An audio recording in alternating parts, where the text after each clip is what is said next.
नमस्कार, मैं मनीष स्वागत करता हूं आपको अपने इस यूट्यूब चैनल पे। दोस्तों, आरआरबी के चेन्नई के वेबसाइट पे एक बहुत बड़ा अपडेट आया है एनटीपीसी के रिगार्डिंग। एनटीपीसी में डिफरेंट जोन में डिफरेंट जो कैटेगरी है उसमें कितने कितने जो एप्लीकेशन है वो रिसीव किए गए हैं, उसमें क्या कंपटीशन लेवल रहने वाला है। देखिए, हाँ, जैसे ही डेटा आता है तो हम इतने पढ़े लिखे तो होते हैं, यानी कि जब अपन लोग ने एप्लीकेशन फॉर्म डाला है तो इतने पढ़े लिखे हैं कि अपन लोग ये अनुमान लगा सकते हैं कि कितना कंपटीशन जा सकता है। देखिएगा, सबसे पहले आप इसके जो वेबसाइट है उस पर आइएगा और यहाँ पे समरी ऑफ वैलिड एप्लीकेशन है, वहाँ से आप इसको डाउनलोड कीजिएगा। मैंने ऑलरेडी डाउनलोड कर रखा है, तो इस पर क्लिक कीजिएगा तो ये चीज़ें आपकी डाउनलोड हो जाएगी।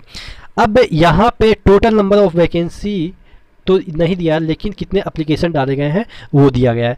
डिटेल में हम चर्चा करेंगे। इससे पहले वीडियो शुरू हो, आपको भी पता है कि टेक्स्ट बुक आपके लिए लाया है ईयरली मॉक टेस्ट पास, जो कि आपको 299 में मिलता है। और अगर आप इस कंपटीशन में एनटीपीसी को क्रैक करना चाहते हैं तो यहाँ पे तकरीबन 1.5 से 2 लाख लोग मॉक टेस्ट लगाते हैं, तो उसमें आपको ये पता चल जाएगा कि आप कहाँ पे स्टैंड करते हैं। तो यानी कि अगर एनटीपीसी को रियली में आप क्रैक करना चाहते हैं, कंपटीशन लेवल को चेक करना चाहते हैं, तो यहाँ पे ज़रूर मॉक टेस्ट लगाइएगा। 1 साल का आपको 269 पड़ जाएगा, और अगर आप लाइफ टाइम चाहिए तो 499 माइनस 50 पड़ जाएगा। अगर आप ER Manish coupon code use करते हैं तो नीचे डिस्क्रिप्शन बॉक्स में जो लिंक है वो दिया गया है, तो एक बार ज़रूर विजिट कर लीजिएगा। ठीक है, तो ये जो चीज़ें दे रखी है आप देखिएगा, ये यहाँ पे मैं आपको दिखाऊं थोड़ा सा जूम करके तो समझ में आएगा। अहमदाबाद में देखिएगा, UR में आप देखिएगा कि यहाँ पे तकरीबन 122,000 यानी कि 1,22,000 UR ने सिर्फ एप्लीकेशन डाले हैं। और UR ही, जैसा आप कहेंगे, जो क्रीमी लेयर होता है UR का ही आप कह सकते हैं कि पर्यायवाची शब्द हो गया है आजकल। हालांकि OBC में आते हैं लेकिन UR ही ये ट्रीट होते हैं। लेकिन इसमें बहुत कम एप्लीकेशन डाले गए हैं, 4,711। आप देखेंगे SC में 98,000 के अराउंड डाले गए हैं, ST में 52,000 और OBC creamy non creamy layer 1,71,000। ठीक है, आप देखेंगे यहाँ पे 1,22,000 और यहाँ पे 1,71,000। ठीक है, मतलब कि काफ़ी संख्या में हो जाते हैं। और EWS में भी काफ़ी कम 10% आरक्षण दिया गया है, और उसके रिस्पेक्ट में काफ़ी कम लोग अप्लाई किए हैं। तो देखिए, यहाँ पे और भी जो चीज़ें हैं, देखिए एक एक आंकड़ा तो अपन नहीं अभी समझा पाएंगे, क्योंकि क्या होगा कि बहुत सारे फैक्टर को इंक्लूड करना पड़ेगा। कि अगर आप ST से फॉर्म भरे हैं, अहमदाबाद जोन में भरे हैं, तो वहाँ पे कितना ST के वैकेंसी हैं। SC से भरे हैं तो ST में कितना लोग एप्लीकेशन यहाँ पे डाले हैं, और कितना अभी तक वहाँ पे प्रेजेंट हुए। जैसा कि जितने भी आंकड़े आए थे, जितने भी CVT 1 के एग्ज़ाम हुए थे उसके आंकड़े आए थे, तो 46 से 48% लोग ही अटेंडेंस दे पाए थे। बहुत सारे लोग बोल रहे थे कि सर वो 50% बैठाया ही गया था इसलिए 46-48। भाई, तो इसका मतलब ये हो गया कि अगर 100% को बैठाया गया होता तो 98% बच्चे प्रेजेंट होते। कभी आपने ऐसा कोई एग्ज़ाम देखा है कि 96-98% बच्चे कंपटीशन में प्रेजेंट हो? ऐसा नहीं होता ना। तो कहने का मतलब ये जो 50% बच्चे को बैठाया गया था, उस 50 में 48 आए हैं। बात समझ में आ गई? जो आप अर्थमेटिक में बनाते हैं ना कि इतना % वोट से जीत गया, वैसा यहाँ पे आंकड़ा है कि सपोज 50 बच्चे को बैठाया गया तो 50 बच्चे में 24 बच्चे आए या 26 बच्चे आए। ठीक है, इसी तरीके का आंकड़ा आ रहा है। तो अब बहुत सारे डेटा को एनालाइज करना पड़ेगा। अभी मैं आपको टोटल नहीं बता रहा हूँ कि इसमें कितना कितना कंपटीशन है, बस एक मोटे तौर पे, क्योंकि वीडियो लंबा हो जाएगा और डिटेल एनालिसिस के लिए मैं इसको बोर्ड पे समझाऊंगा, क्योंकि बहुत सारे फैक्टर को मैं इंक्लूड करूंगा। कम से कम मुझे इस पे 2 से 3 घंटा एनालाइज करना पड़ेगा और सभी डेटा को इकट्ठा करना पड़ेगा। जितने भी चीज़ें हैं उसको इकट्ठा करने के बाद मैं इस पर वीडियो बनाऊँगा अच्छे खासे तरीके से कि इसमें कौन से जोन में कितना वैकेंसी UR में है, तो UR में कितने एप्लीकेशन डाले गए हैं, तो कितना प्रेजेंट हुए, और कितना इसमें सीट है, तो कितना कंपटीशन जा सकता है। जो टॉप वैकेंसी है, जैसे कि आपके TA का, CA का, उसका लेवल, उसमें कितना कट ऑफ जा सकता है। तमाम चीज़ों पे हम डिस्कस करेंगे, लेकिन उसके लिए थोड़ा सा मुझे समय दीजिए, क्योंकि जैसे ही आंकड़ा आए हैं तो इस पे मुझे थोड़ा सा समय मिलेगा तो मैं एनालाइज कर पाऊंगा।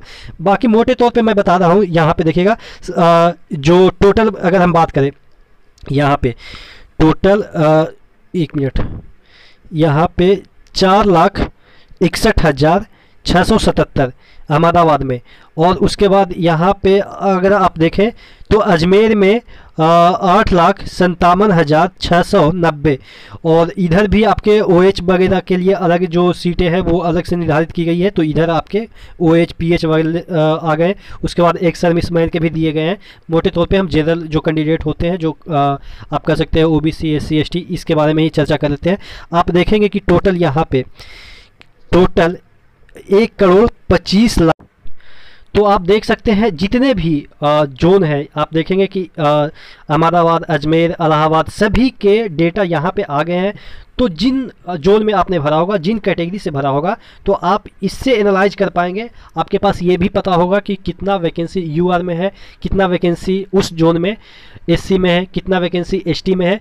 और अगर उसमें हम जैसे सपोज यहाँ की हम बात कर लेते हैं कि ये वाला बिलासपुर को देख लेते हैं, 83,000 UR में है। सपोज एक मतलब कि एग्जैक्ट नहीं बात कर रहे हैं, 83,000 है UR में फिल किया है। तो इसमें प्रेजेंट कितना होंगे? तकरीबन 40,000 प्रेजेंट होंगे। ठीक है, 40,000 लोग प्रेजेंट होंगे।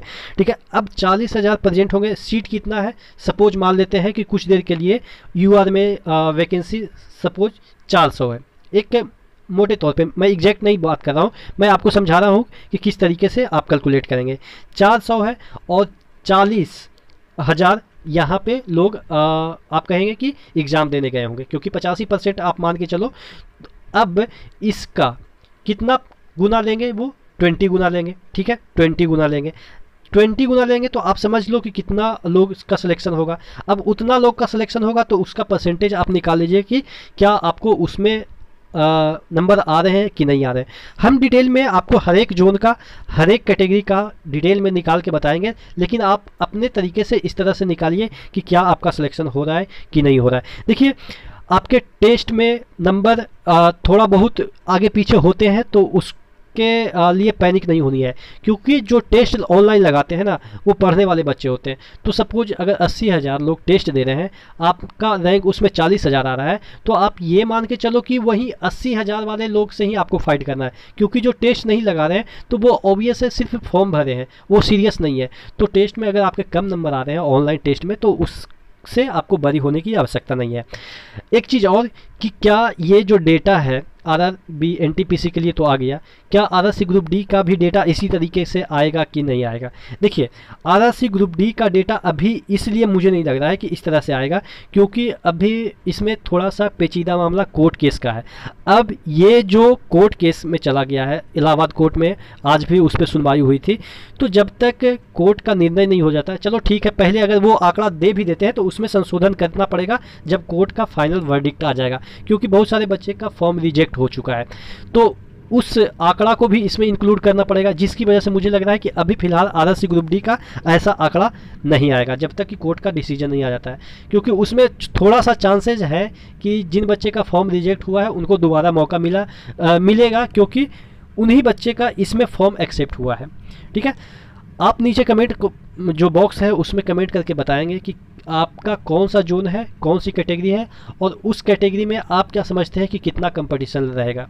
ठीक है, उसके बाद तो मैं हूँ ही, एक एक चीज़ों को एनालाइज करेंगे, क्योंकि यहाँ पे अगर एनालाइज करें तो काफ़ी लंबा वीडियो बन जाएगा, तकरीबन 1 घंटे का, और आप कुछ समझ भी नहीं पाएंगे।